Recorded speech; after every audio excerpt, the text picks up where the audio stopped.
Bonjour et bienvenue sur Actu Talk.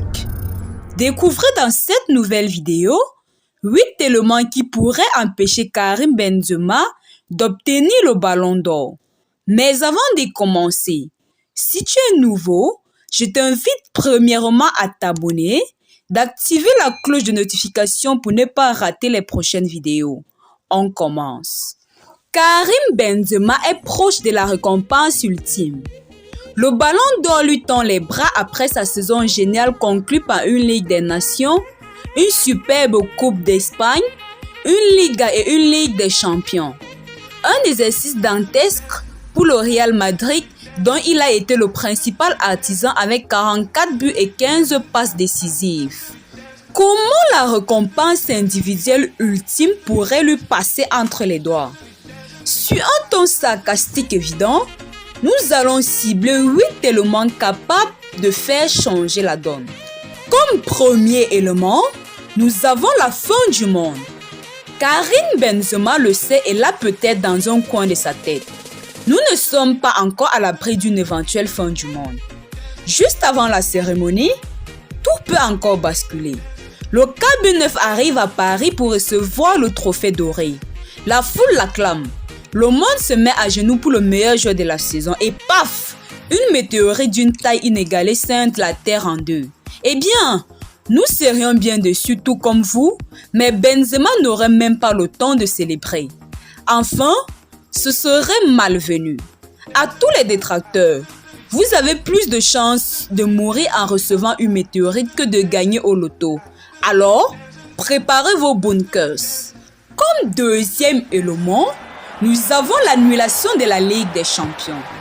Pire que la fin du monde, l'annulation de l'édition 2021-2022 de la Ligue des Champions. Imaginez le parcours légendaire du Real Madrid jeté aux oubliettes. Les 3 remontades de suite et une finale exceptionnelle face à Liverpool. Bon, d'accord, on vous charrie sur la finale exceptionnelle. Plusieurs raisons pourraient expliquer un tel drame, mais une seule retient notre attention. Un trucage des matchs à partir des 8e de finale. On ne peut pas croire que le PSG ait subi une telle humiliation de son plein gré. Ne parlons pas du Bayern Munich face à Villarreal en quart ou même de Manchester City en demi. Comme l'a dit un sage français, ça fait beaucoup là, non? Comme troisième élément, nous avons la création d'une C0. Regardez ce sourire malicieux. Cela cache forcément des mauvaises intentions. Nous sommes obligés de vous dévoiler son funeste projet. Après la C4, Alexander souhaite créer une C0. Elle se nommerait la Ligue des Avengers. Évidemment, face à des Hulk, capitaines américains ou autres sur un terrain de football, Benzema ne fera plus le poids. Nous allons découvrir des joueurs encore plus puissants que la normale. À côté, notre représentant français aura l'air fade.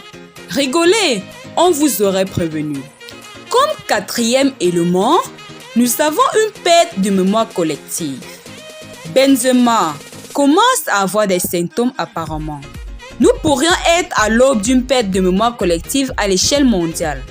Dans l'eau que nous buvons et dans chacun de nos aliments, une substance dégénérative nous pousse vers ce moment fatidique. L'heure où nous allons tout oublier cette année de football. Nous en serions restés au 2 juin 2021. Lionel Messi était encore au FC Barcelone. Jorginho semblait encore être un excellent joueur de football. La France apparaissait grande favorite de l'Euro.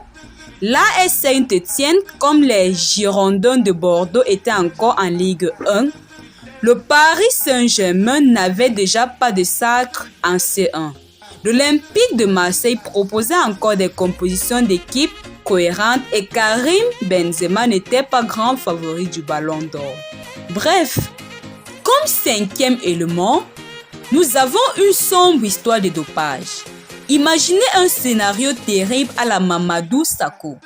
En 2016, l'international français a été accusé à tort de dopage. La substance qu'il avait ingérée n'était pas encore interdite par les lois européennes. L'actuel défenseur du Montpellier HSC n'a obtenu réparation que des années après. On ne le souhaite évidemment pas à Karim Benzema. En revanche, on lui conseille de surveiller sa consommation dans les prochains jours. Comme 6e élément, nous avons une énième déclaration de Javier Tebas sur le Real Madrid. On n'en peut plus. Plus personne ne veut entendre Javier évoquer le moindre sujet. Monsieur donne des conseils au FC Barcelone, critique la Ligue 1, massacre le PSG dans le dossier Kylian Mbappé ou même s'en prend au football britannique. Dans le milieu, nous appelons ça une personne aigrie. Nous prions tous les dieux du football que Tebas n'osera pas faire le moindre commentaire sur Benzema ou le Ballon d'Or. Le président de la Ligue a beaucoup de compétences. Porter le mauvais œil en fait partie. 7e élément. L'avènement de la Super League. La tragédie ultime. Fin de saison, sac en Ligue des Champions pour le Real Madrid. Tout se passe pour le mieux dans le meilleur des mondes. Florentino Pérez ressort de son tiroir son projet de Super League. Il annonce un début imminent dans les prochains mois avec une dizaine de clubs.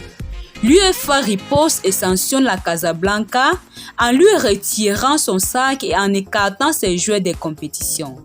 Karim Benzema sera donc exclu de potentielles discussions pour le Ballon d'Or. 8e et dernier élément. Un complot d'envergure internationale. Le ciel s'abattrait sur la tête de Karim Benzema. Il ne manquerait qu'une chose pour que notre Français ne soit pas sacré. Un complot international. France Football organise les votes partout dans le monde. Or, pourquoi ce dernier ne déciderait pas de se lier contre Karim Benzema? Un coup orchestré par ses concurrents de Liverpool par exemple. Ils achèteraient des votes et le silence de bon nombre de votants afin de faire remporter Mané ou Salah. Un terrible déconvenu que Benzema ne découvrirait que le jour des résultats. C'est ici que prend fin cette vidéo. Merci de l'avoir regardé jusqu'à la fin. Si tu n'es pas encore abonné, je t'invite à t'abonner, d'activer la cloche de notification pour ne pas rater les prochaines vidéos. Merci et à très bientôt pour de nouvelles vidéos.